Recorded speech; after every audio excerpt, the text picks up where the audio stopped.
The words came from inches away, spit with pure venom, and the old man felt the shove against his chest. Not hard enough to knock him down, but hard enough to make the point. He stumbled back against his truck, and his hand reached for the door handle, but the man in black stepped in front of him, blocking the way. The red MAGA hat sat crooked on the old man's head, now knocked loose from the push, and the Antifa activist reached up and slapped it to the ground. It landed in a puddle of motor oil, and the activist brought his boot down on it, grinding it into the filth. "Take a good look, boomer. This is your future, crushed under our feet." The old man was 74 years old, and his hands shook as he raised them in a calming gesture. "Please, I do not want trouble. Just let me get to my truck." The activist laughed and pulled out his phone, angling it to capture both their faces. "Oh, you do not want trouble. You wear that fascist hat in public and you do not want trouble." He turned the phone toward the old man's face. "Say hi to the internet, Grandpa.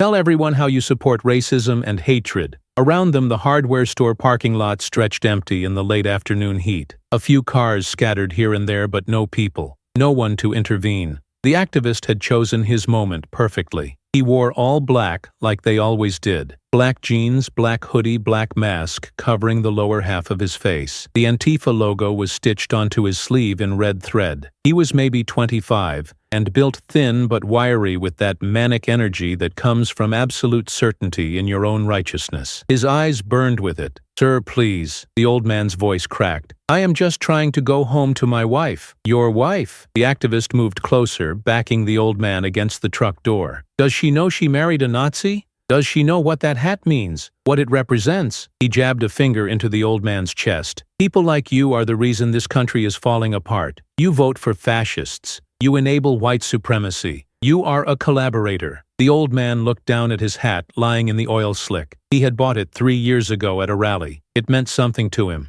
Hope, maybe. A belief that things could get better. But explaining that to this kid would be like talking to a wall. He could see it in those burning eyes. There was no conversation to be had here. No middle ground. Just rage looking for a target. "I am going to make you famous, old man." The activist raised his phone higher. "I am going to show everyone what you really are." He started circling the old man, filming from different angles. "Look at him, everyone. Scared now? Not so tough without your MAGA rally to hide in, are you?" The old man pressed his back against the truck, and his heart hammered in his chest. His medication was in the glove box, but he could not reach it. Not without getting past this kid, and that was not going to happen. He thought about his wife waiting at home, about the pork chops she was probably cooking right now, about how worried she would be when he did not show up on time. His eyes stung, and he hated himself for it. For being weak, for being old, for not knowing how to handle this. "Please just let me go." His voice was barely a whisper now. "Let you go."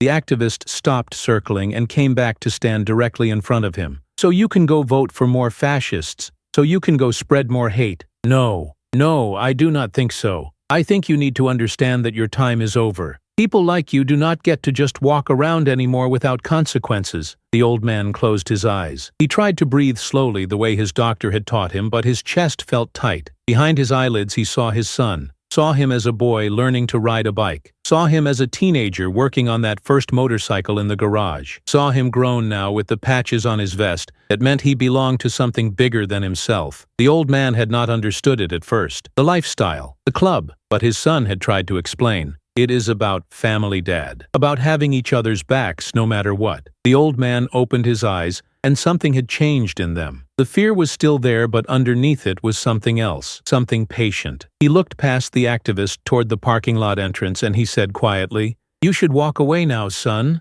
while you still can." The activist blinked. Then he laughed. "Are you threatening me, old man?" "You?" He laughed harder. "That is hilarious. What are you going to do? Have a heart attack on me?" But then he heard it, the rumble, deep and growing louder. The activist turned his head, and his smile faltered. At the far end of the parking lot, a single motorcycle appeared, then another beside it, then 2 more, then 5. The bikes came slowly, engines throttling in that distinctive Harley growl that you feel in your bones before you hear it. They spread out as they approached, forming a line across the entrance, and the sunlight caught on chrome and leather, and the patches that every single rider wore. Deathhead skull, wings spread wide, Hell's Angels. The activist took a step back. His phone dipped. "Wait, what? 20 motorcycles total, and they rolled forward in formation, closing the distance. The lead bike stopped 15 feet away and the engine cut. The rider dismounted and pulled off his helmet, and the old man felt something loosen in his chest. His son, 6'3" and 240 pounds of muscle earned through years of working construction and riding hard. His beard was long and braided, and his arms were covered in ink that disappeared into his vest. He looked at his father first. "You okay, Pops?" The old man nodded. "I am now." The son turned his attention to the activist, and his face went hard. "You put your hands on my father." The activist held up his phone like it was a shield. He was." The words tumbled out incoherent. "This is a public space. I have rights." 19 more bikers dismounted behind the son, and they moved forward as one. They did not rush. They did not need to. They simply walked, and the activist backed up until he hit the truck, with nowhere left to go. The old man stepped aside, and his son moved into the space. The size difference was enormous. The activist looked like a child standing next to him. "You have rights." The son nodded slowly. "You are absolutely right. Just like my father had the right to get in his truck and go home without being assaulted. Funny how you forgot about that. I did not assault anyone." The activist's voice went up an octave. "I was protesting. This is protected speech. You put your hands on him." The son gestured to his father. "You knocked his hat off. You blocked his path. Where I come from, that is assault." He leaned in closer. "And where I come from, when someone assaults family, we handle it." The other bikers had formed a circle now, completely surrounding them. Several had their own phones out filming. The activist looked around desperately, and you could see the moment reality hit him. He was alone. No backup. No crowd to hide in. Just him and 20 bikers, and the old man he had terrorized. His phone was still recording, and his hand shook so badly the image would be useless. The son held out his hand. "Give me the phone." "No." The activist clutched it to his chest. "You cannot. This is my property. I can rip it out of your hands." The son did not raise his voice. "Or you can hand it over. Your choice." The activist looked at the faces surrounding him. Hard men with scars and tattoos, and the kind of presence that comes from living a life where respect is earned through action, not words. He looked at his phone, looked at the old man, looked back at the son. His shoulders sagged and he held out the phone. The son took it and thumbed through the video files, deleted them one by one. Then he dropped the phone on the ground and crushed it under his boot. The screen spiderwebbed and went dark. "Hey." The activist's protest was weak. "You cannot do that." "Just did." The son crossed his arms. "Now let us talk about what happens next. You got two options. Option one is we call the cops, file assault charges, get statements from all my brothers here about what they saw when they pulled up. Scared old man. Aggressive Antifa punk. How do you think that plays?" The activist said nothing. His mask had slipped down and you could see his face now. Young, pale, eyes wide with fear. All that righteous fury from before had evaporated. "Option two," the son continued. "You apologize to my father. You pick up his hat, you clean it off, and then you disappear and we never see you around him again. Ever." The activist swallowed hard. I am sorry." He looked at the old man. "I should not have. The son stepped aside. The hat. The activist bent down and picked up the MAGA cap from the puddle. Oil dripped from the fabric. He looked around helplessly, and one of the other bikers tossed him a rag. The activist wiped at the hat, trying to clean it, but his hands were shaking too badly to do it right. He kept glancing up at the circle of bikers like he expected them to jump him at any second. "Take your time." The son's voice was almost gentle. "Do it properly." The activist worked at the hat, and slowly the oil came off. Not perfect, but better. He held it out to the old man with both hands. "I am sorry, sir. I really am. I was just angry and I took it out on you, and that was wrong." The old man took the hat and examined it. Then he put it back on his head, adjusting it carefully. "Thank you. Now tell me why you did it." The son stepped closer to the activist again. "I want to understand. What did my father ever do to you?" The activist looked down. He did not. "It is just the hat. It represents how he voted." The son cut him off. "That is it. That is all. He voted different than you, and you decided that gave you the right to put your hands on him." He shook his head. "You know what your problem is. You think your ideas make you better than other people. You think your activism gives you permission to treat anyone who disagrees like garbage. But let me tell you something. My father worked construction for 40 years. He built houses, real houses that real families live in. What have you built?" The activist said nothing. "You hide behind masks and slogans, and you attack people who cannot fight back. You film it for your followers, so they can tell you how brave you are. But you are not brave. Brave is working a job you hate for 30 years to feed your kids. Brave is serving your country even when you do not agree with everything it does. Brave is standing up for what you believe without tearing other people down. He gestured around the circle. Every man here has done things that actually matter. Things that required sacrifice. What have you sacrificed? I fight for justice. The activist's voice was small. Justice. The son laughed, but there was no humor in it. You jumped an old man in a parking lot.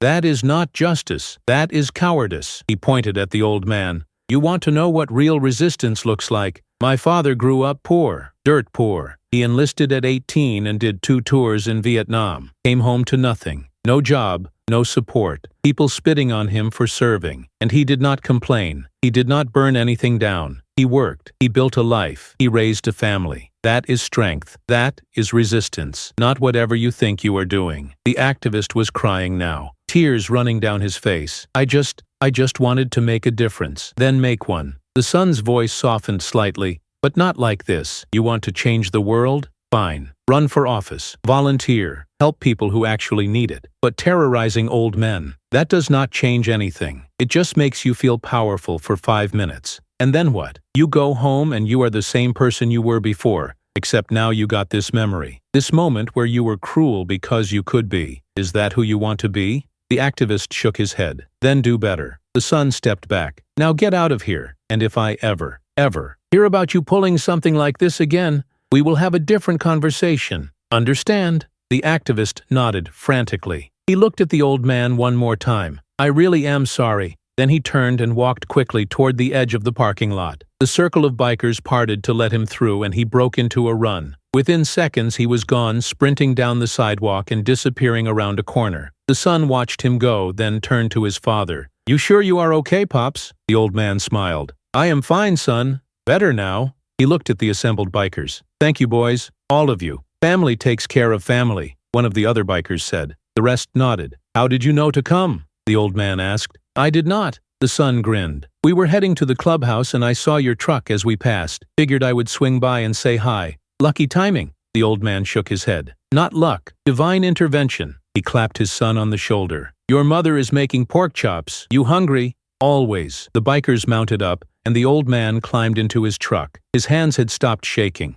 The convoy pulled out of the parking lot with the old man's truck in the middle, protected on all sides. They rode through town like that, and people stared. Shopkeepers came to their doors. Cars pulled over. Everyone knew what it meant. The angels were riding escort. Someone was under protection. At the house, the old man's wife came out, and when she saw the motorcycles, she knew something had happened. Her son hugged her and explained while she held his face in her hands. She turned to the old man. Are you hurt? Not anymore. He kissed her forehead. Come on, let us eat. They sat around the kitchen table, the old man and his wife and their son, and the food was good and the conversation was better. Later, after his son had left, the old man sat in his chair by the window and looked out at the street. The MAGA hat sat on the table beside him, still smelling faintly of oil. He thought about the activist, about that fear in his eyes, and he hoped the kid would learn something, would realize that the world did not operate the way he thought it did, that people were more than their politics, that respect mattered, that family mattered. Somewhere across town, the activist sat alone in his apartment. His phone was destroyed. His hands still shook. He kept replaying the moment the motorcycles arrived, the sound of those engines, the look in that biker's eyes. He had thought he was making the world better, fighting fascism, standing up for what was right. But all he had done was hurt an old man, scared him, made him feel small. And for what? A hat, a vote,